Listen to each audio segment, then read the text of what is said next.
Benjamin Franklin once said, "The bitterness of poor quality remains long after the sweetness of low prices forgotten." The fact is, quality matters. Join us as we make quality fun, interesting, and accessible to companies of all levels. Quality Matters is a must-listen for all things quality. Listen in, ask questions, and get back to doing what matters most. Quality Matters, brought to you by Texas Quality Assurance, where quality management gets simplified. Well, hello and welcome back to the Quality Matters podcast. I'm Kyle Chambers, and we've got Caleb Adcock here. Hello. And we've, kind of got a funny topic to talk about today. But first, I got just something I'm kind of geeking out over. It looks like a little hockey puck. And I swear this isn't a paid promotion. It's just something cool I found. I'm like, oh, man, this is awesome. I got to tell folks about it. So I'm a little squirrely sometimes.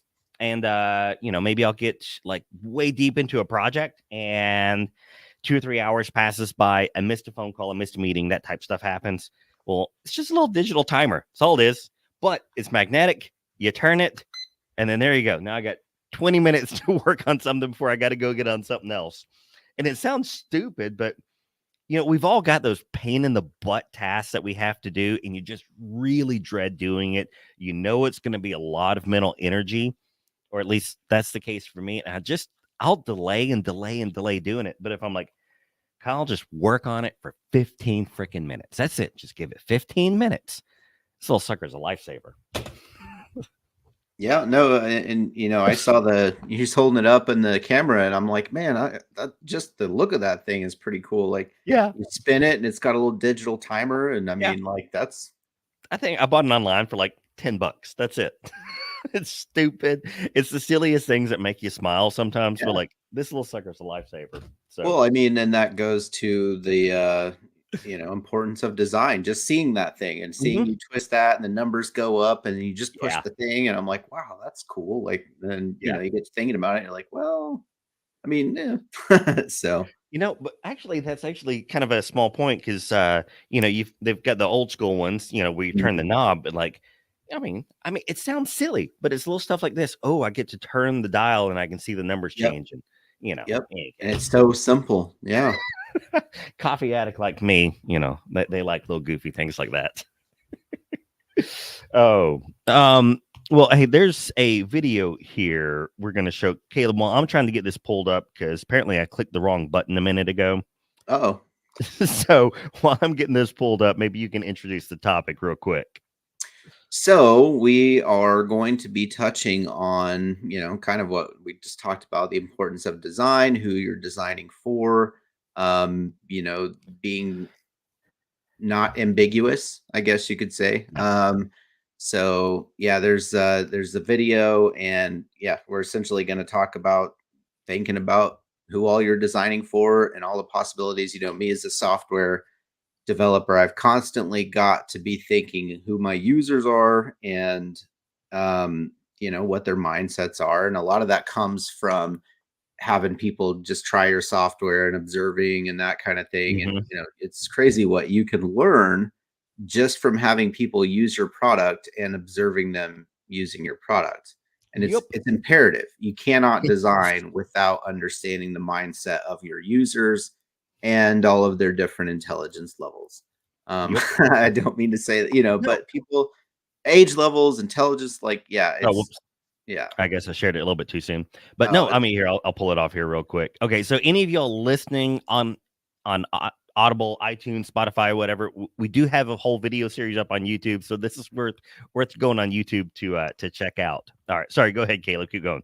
Well, and maybe instead of intelligence, I should say savvy levels of what your product is, like for software, if you're having a older person test your software or a very young person test your software, they're going to use it differently than somebody that's had a mouse in their hands for 20 years. Oh, yeah. So you give this to your grandparent versus your teenage kid. These are completely different experiences, completely different expectations. Nothing's the same. Yeah. And so how do you, and it's not even just with software. Well, I guess, it is with software because that's kind of what I'm talking about today. But in any case, it's hard to force people to do what they're supposed to do. Yep. And Well, how do and you make them do it where they don't feel forced? Because I can tell you, I'm one of those people. The moment I feel like I have no choice, and this is something that's not like life shattering importance, I get pretty ticked off. I want to choose what I do and when I do it and how I do it. And yep, so, how do you let your user feel that without driving them bonkers? yep, for sure. All right, cool. Let me throw it up here real quick. All right, yeah. So this is just a stupid little YouTube video, but it proves a really good point. All right, let's see if we can get this going.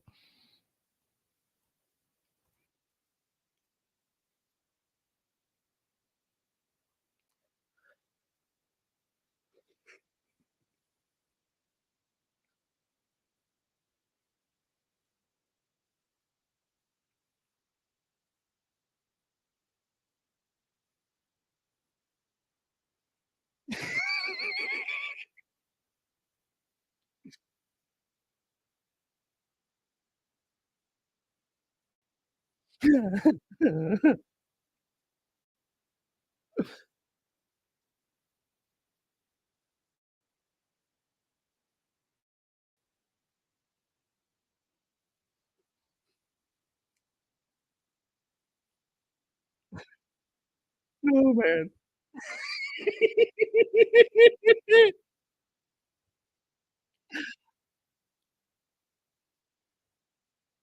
Oh, yes. Yep. That is totally how it feels some days. You just like, I wouldn't have thought to do that. Oh, geez. Oh, hang on. There you go. Oh, you were muted there, Caleb. Okay. Yeah, I mean, for sure, it's super true. I remember the first time I saw that, I was just like, "Oh my gosh!" Like I've never. Yes, That was such an amazing reaction. Perfect way to put that video. it is. Um, And we've learned some lessons the hard way. We've in developing the software, especially when we first deployed the new SaaS model, we definitely had a couple of issues where I guess it wasn't obvious to all the users that that's not where you put your data. yeah. Well, and I mean, whenever I think it's a good thing that I've come to realize my shortfalls, and that, if I've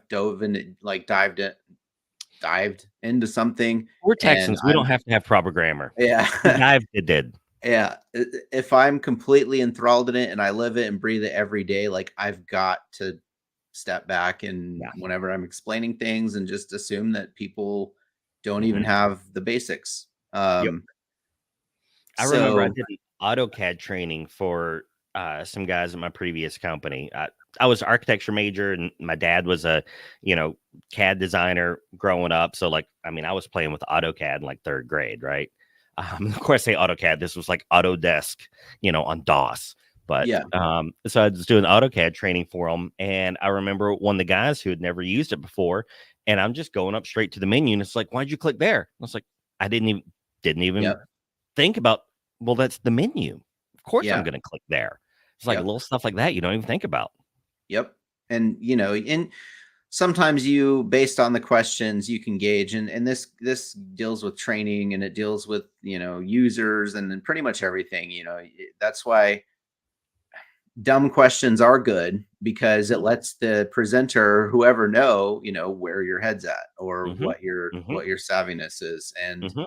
that's not a bad thing. If somebody It's asks not. me a quote unquote dumb question, it lets me know, like, I need to explain that better, Yep. so that everybody can understand. Well, there's all sorts of assumptions we make we're not even aware of we make. I mean, now, Oh yeah, one of, I guess, the sillier examples of it is, have you seen the video where, like, the dad asked the kid to make instructions for a peanut butter jelly yep, sandwich, and then yep. he follows the instructions precisely? So maybe that's another one we could do something on. But I mean, if you haven't checked it out, you need to go find the video. It's funny. Just Google it on YouTube. I'm sure you'll find it. But the idea is that, like, he tells the kid to put peanut butter on both sides of the bread. Well, then the dad's like, oh, well, he puts it on the thin side, on the edge, because that's a side. Yep, Stupid stuff like that. But the point is to prove that there are certain expectations that a designer has of the end user that they may or may not have. yep. So, And understanding your end user is, I think, the key to discovering what your design philosophy should be. yeah. Yeah. I mean, there's no way to cover every possible thing that happens. We've had customers that have tried to do that, and it fails. Just because of the fact that, like, the video illustrated, you're always going to have people that don't act the way that we think they should act, or it's just impossible. Yeah. So yeah, it's definitely something to keep in mind, is always take a step and then, like, am I talking to everybody? So Well, I mean, but that's just such a good point you made, though. It's like you really do need to know who your end user is. yep. And I think that's the reason, one of the reasons that a lot of software solutions out there are so terrible. Um, I'm not going to talk about any particular ERP here, but a lot of ERPs try to put quality modules in their ERP. And it totally makes sense why you'd want to do it. We're monitoring production. We might as well monitor quality with it. But they do such a terrible job of it. I've never seen it done well. And none of our customers, I guess that's why they're our customers, because they've never found an ERP that does it well either. They don't like to use it. But it kind of dumbfounds me sometimes, like really dumbfounds me. Why aren't they better at it than we are? I mean, they've got all the resources. They got 10 or 20 times the brain power that we have. How can they not do better? I think one of the things that we have going for us is our experience, so we're both kind of not what we are currently, but we've gotten there because of the experiences that we've had, and if you're a company, a software company, and you're like, well, what are we going to design? We're going to design a quality software, or we're going to add quality features. You're a designer first and a quality person second, when it's the other way around for us. So that is a really good way to put it. And but it kind of hits on with the point you said earlier. It's like, we know who our end user is when it comes to quality, and we've talked about adding a job shop feature to our software before, and vote against it for the same reason. That's not what we so it's interesting. It's interesting stuff. Well, so one of the problems that I've seen, we recently in TQA Cloud introduced an MOC, management of change. It's a really simple module. It really is. It's a really simple module. And I have hesitated on adding that to the software for a decade. I didn't want to put it in there. Didn't want to add it. Because every time I saw a company running in an MOC, well, hell, half the MOCs should have been corrective actions. And then someone listening is like, well, what's the difference? Why does it matter? It's like, corrective action, we've got to identify a root cause. We're mitigating a risk. We're preventing a future occurrence. And we're evaluating that it worked. Yeah. Management of change is, we got a new marketing company in here, and they need to redo the logos and everything. Yeah. Okay. That's cool. It needs to be tracked. It needs to be managed. It can go totally wrong if it's not tracked, but that ain't corrective action. They ain't preventative action. That's nothing to do with nonconformities or risk. We got a marketing company. It's going to put new logos and everything. Yep. It's something we need to be aware of. Yep. And, folks just, they tend to want to use one tool for everything. Yeah. So what is maybe some other examples kind of you've seen in, as you're going through the design where folks, gravitate to use the software in ways that it wasn't meant for? Well, I mean, and it's funny because the video has kind of become like a meme, here in the office. Whenever we're talking about new features and design features, and that's the square hole. Yeah, the square hole aspect. So, yeah, I mean, so examples are, incorrect uses of databases and stuff like that, or people tend to, and that just comes with experience. And, I understand not everybody thinks as far as databases are concerned, and records, and, the one-to-many relationships of things, but that's generally what we see a lot of. Or, maybe permissions, universal options. That's getting techie, but it's like, just because, just because stuff you're not going to have an option to do a certain thing just because you normally do. Like, Yeah. I don't know if that makes sense, but Yeah. yeah, I'm trying to think of like something recently that we've had. I don't know if we've had much recently, because I think we learned a I lot think of lessons the hard we've way. learned a lot of lessons, and we've learned like you got to be specific. And Yeah. I think one of the Okay. things that frustrates me a little bit, is training stuff, I guess. Like if you put stuff out there and then it's like, how much more visible can I make the help button, or that kind of like, but that's a different aspect, I think. Yeah. So. Well, here's one of the reasons that I am anti-file folder. I hate using file folders, really do. So much about the software. Now, we do use folders in the software, but they've got specific purposes, right? Yeah. Because when you've got a file folder, that is just free range. I'll put anything and everything I ever want in there. Whereas, and I understand for the end user, that can be a lot more convenient. And, I might want to edit that later. Yeah. But then I need to beg the question of, let's say that this is a supplier approval record and you want to edit the record after the fact, and you want to edit one of the attachments after the fact. I would argue you should just add the new one in. Yeah. That's it. Sure. Just add the new one. And if it was because of a mistake, you approved that supplier incorrectly, okay, write a nonconformance report that you approved them incorrectly. Yeah. For all you know, you might be one of 5 people in the company that are having a hard time with it. And if we can start documenting these, maybe that can bubble up to the surface to get fixed. But I hate file folders because it is just a catch-all for everything. Yep. We had the same thing with the software for tracking our competence requirements, and not competence requirements, competence records, because, we've got a folder. Let's just dump it all in the folder. So he developed a new module for that. But, folders are just NCRs and CAPAs are another great example. If you've got a folder for a CAPA, that folder should only be temporary for the team to work on some things. Yeah. And then attach it, because we want it to go up as a permanent record. That NCR is not a working record. That CAPA is not a working record. It's meant to be permanent, fixed, done. And yeah, in any case, file folders are the worst square hole of all. Yeah. Well, there's no rules, you create a file folder. It's like your junk drawer at home in your kitchen, before you know it, you got 7 junk drawers, or, and then it becomes pointless because you can't find anything in there anyway. And then you just create another junk drawer for all the stuff that you want to be able to find. And it's a vicious circle. And there's nothing wrong with a junk drawer, but you do need to provide a little bit of organization to it. Like, we have a tub in there for all of the pens and pencils and whatnot. And then I put any of the quick and handy tools in the back, and any of the little random crap is there in the front. And it's like the pens and pencils divide it. But you still have to have some sense of order, but you can't do that with file folders very well.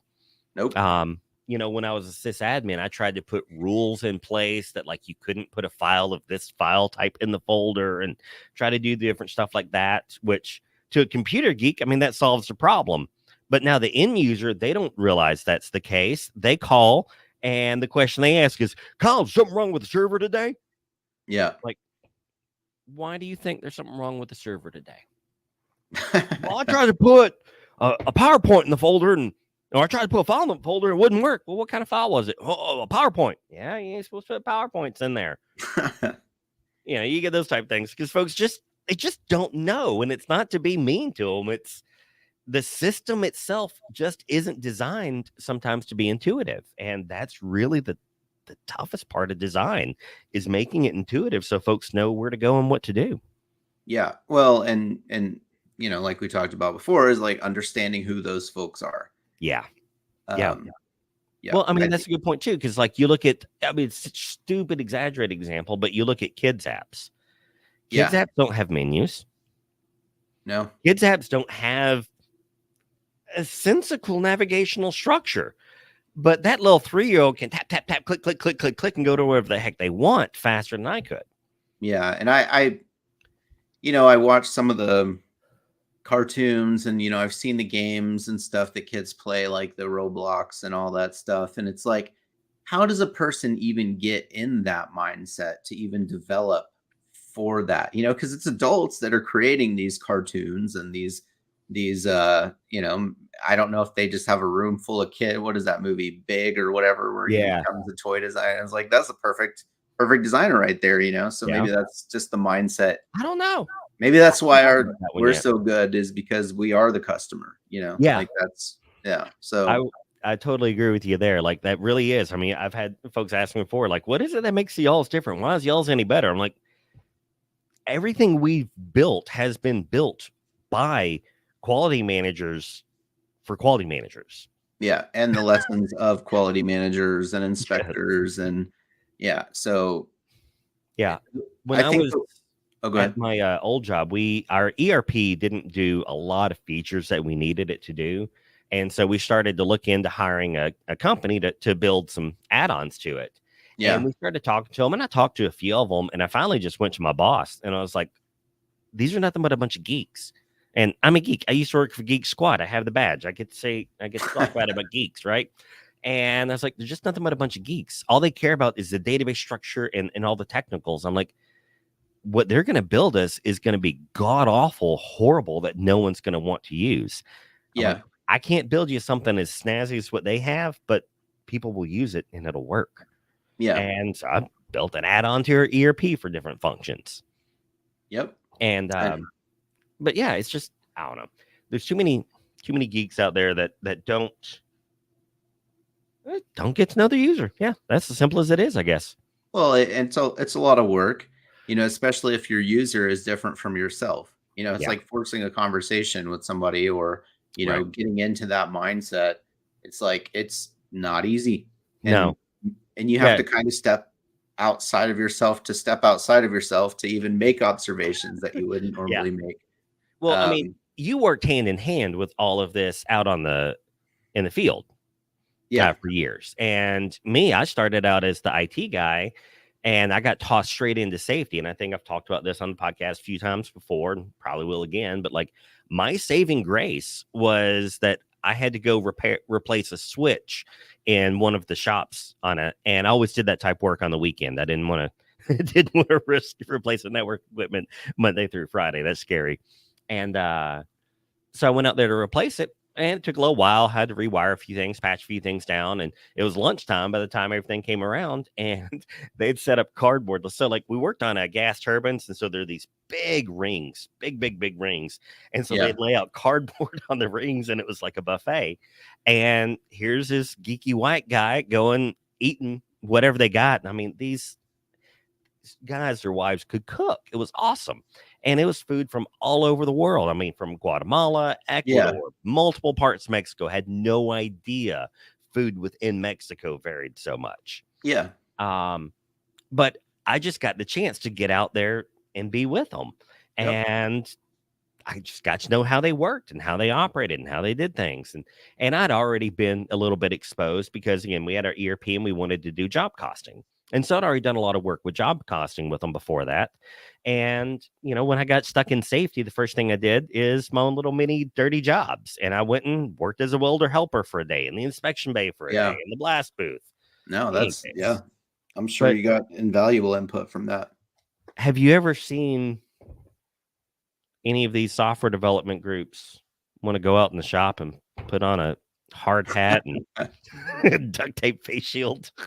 Yeah, no, I mean, that's you have to, though. Yeah. Because here's another thing is, like, your users are going to use the product, or, like, you know, let's say you have an ERP like you were just talking about, or let's say you have a product and it's like, you have to use that product as a worker or as an employee or something. You're forced to use that product to use your job. Well, you're going to adapt that product. You know, I can remember we had this forms thing that I used to have to use. And I knew enough about it to where I'm like, okay, well, there's certain things I can do that weren't how this form was designed to make this better. You know, like copying and pasting other sources and that kind of thing, just to like do what the form doesn't do.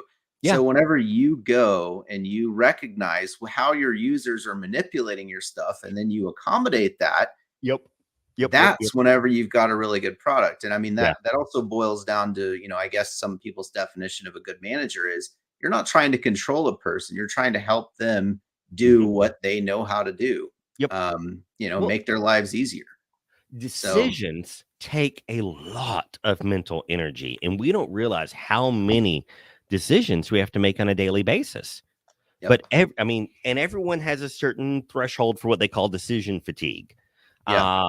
And I know this is what'll drive me when I'm the most stressed out. It's not because I've had the highest volume of work. It's because I've had the highest volume of work that requires 1,000 tiny decisions to make it happen. Yeah. That And makes sense. when your software or even your form, say it's just an inspection form that they're manually filling out, every time they have to ask themselves, should I put it here? Should I go there? What should I do? What belongs here? What about this?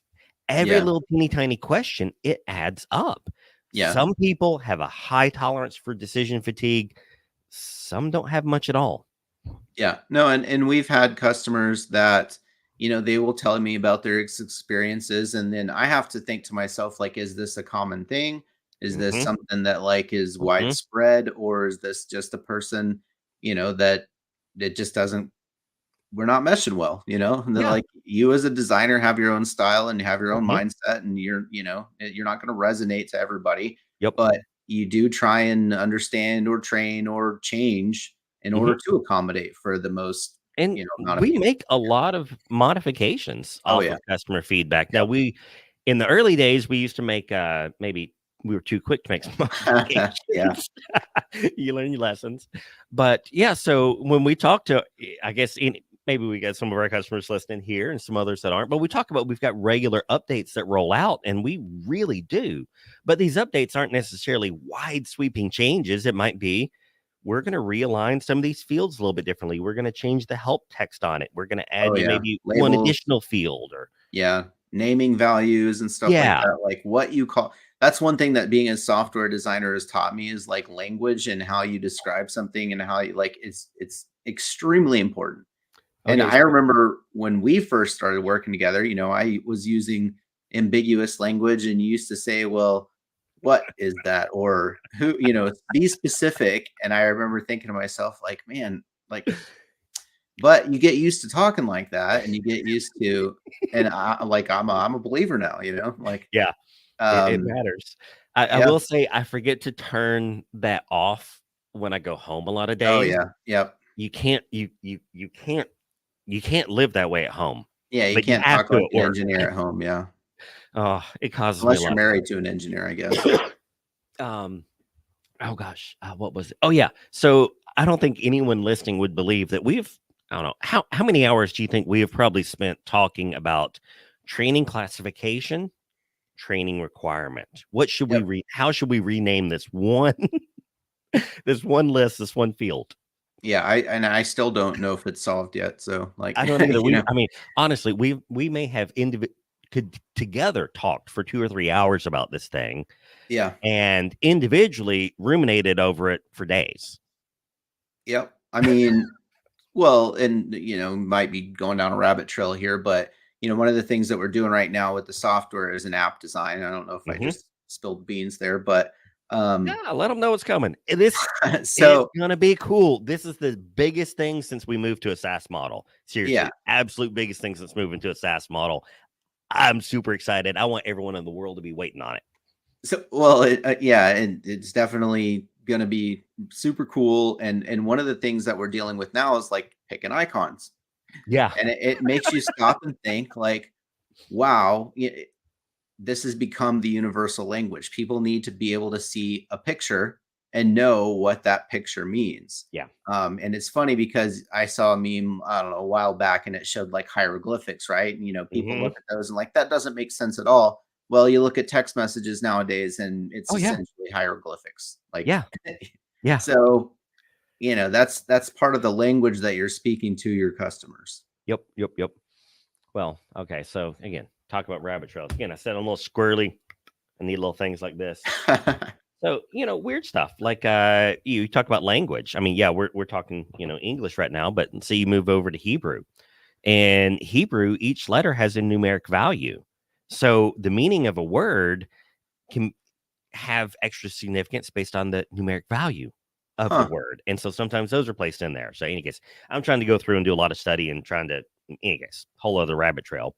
But you've got nuances that people don't catch on and don't pick up on. It's not And I ran possible. into this the other day. I was just, talking with a guy, and he's not from America, and definitely not from Texas, and not from the South. And I was like, talking to him about safety. I was like, you got to be on it like white on rice. And I just get the dumbest look in the world. But anyone around here, they'd be like, all right, I know what you mean. But he's a little confused by it. Like, huh? It's but yeah, the icons are the same type thing, and language is the same type thing. It's like, how do you communicate it? I mean, because you can't put much information on that screen, and especially not when everything's moved to, to this size of a screen. Like, and that's a whole other challenges. Yeah, and I mean, you've got the screen size moving around. You got to design for all that. Yeah, that's why these icons are so important, is because it's people learning to communicate with just a a single picture, or just and you could have that icon then repeat 1,000 times over, and that one icon communicates tons of information. The color communicates. It goes on and on and on. And so, we're talking about all this with software, but all of the same ideas, everything we're talking about here matters for your paper form. Yep. Procedures, work instructions, like it all matters. Universal. Yeah. When we develop procedures, I really, really, really try to push all of our customers to adopt the same procedure outline that we use. It's 6 top headings of a procedure. And I tell them it needs to be the same 6 every single time. And you go purpose, scope, responsibilities, references, definitions, and then the procedure.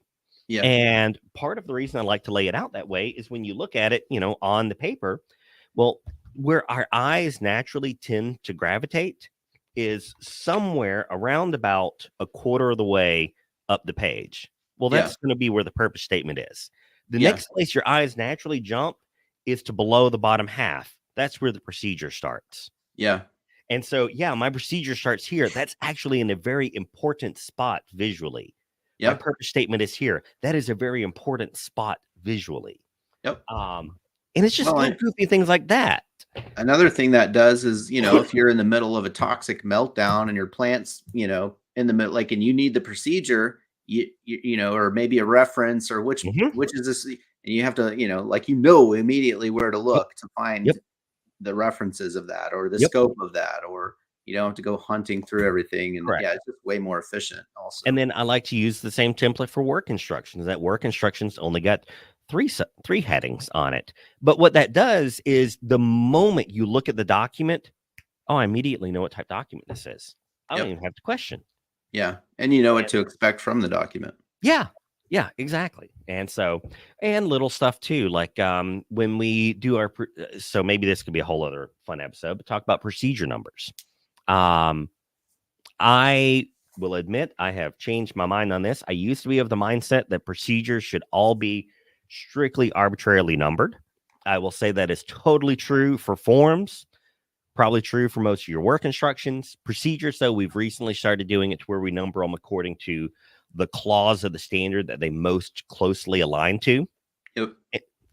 But since most standards, the auditable clauses don't start till 4, any of your procedures in the 2000 or 3000 block are ones that are written fully for your own.